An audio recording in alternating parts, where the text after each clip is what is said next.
ખોટા આવકના દાખલાને આધારે આરટીઈમાં પ્રવેશનો કેસ ફરિયાદમાં સ્પષ્ટ ભૂમિકાના અભાવે આરોપીને હાઈકોર્ટે રાહત આપી છે। નર્મદા પોલીસ તરફથી કરાયેલી કાર્યવાહીમાં હાઈકોર્ટે રાહત આપી। હાઈકોર્ટે આરોપીના આગોતરા જામીન મંજૂર કર્યા છે। જો આરોપીએ સિસ્ટમ સાથે ચેડા કર્યા હોય તો આઈડી પાસવર્ડ કેવી રીતે પહોંચે તેવો પણ હાઈકોર્ટે સવાલ ઉઠાવ્યો છે। તલાટી અને સંબંધિત અધિકારી પાસેથી જ સત્તા હોવાનું હાઈકોર્ટનું અવલોકન છે। સંબંધિત કેસમાં ખેતી કરી અને ગુજરાન ચલાવતા વ્યક્તિ પર ખોટી ફરિયાદ નોંધાઈ હતી। આરોપીને કેસમાં ચાર્જશીટ સુધી તપાસ સમિતિને સહકારની શરતે જામીન આપ્યા છે। વધુ માહિતી સાથે સંવાદદાતા તેજસ ફોનલાઈનથી જોડાઈ ચૂક્યા છે। જે તેજસ, આરટીઈને લઈ સમગ્ર કૌભાંડ સામે આવ્યું છે। ખોટા દસ્તાવેજના આધારે શું સમગ્ર વિગત?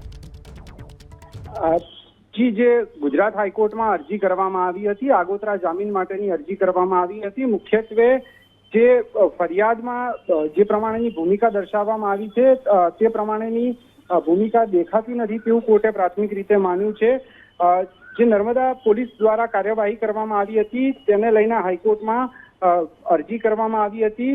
સિસ્ટમ ચાર્જે ચેડા કર્યા હોય તો પાસવર્ડ આઈડી ક્યાંથી આવ્યું તે પ્રકારની પૃચ્છા પણ કોર્ટે કરી હતી। મુખ્યત્વે જે ખેતી કરીને ગુજરાન ચલાવે છે તેવા વ્યક્તિ ના આધાર પર અને આ સમગ્ર મુદ્દે પોલીસે જે પ્રમાણેની એફઆઈઆર નોંધી છે તેને લઈને હાઈકોર્ટની અંદર રજૂઆતો કરવામાં આવી હતી।